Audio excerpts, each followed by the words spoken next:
بس میکنیم کی باشه کی نباشه. این گپا نمیتونه مسائل حل و فصل بکنه. کنار رفتن ها نمیتونه مسائل حل و فصل بکنه. کنار آمدن ها میتونه مسائل حل و فصل بکنه. بیاین به هم آشتی بکنیم. بیاین به جای افتراق اتحاد ملی و وحدت ملی را ایجاد بکنیم.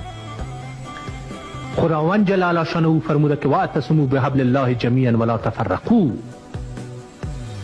بیاین به یک ریسمان وحدت و اتحاد و اتفاق اسلامیت و خداوندی چنگ بندازیم.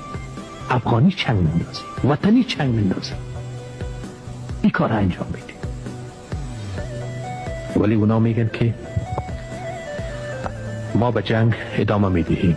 ما برای شما میگم که دوام جنگ و طولانی شدن جنگ برای هیچ یکی از طرفین درگیر جنگ مفید واقع نخواهد شد. پس میکنیم کی باشه کی نباشه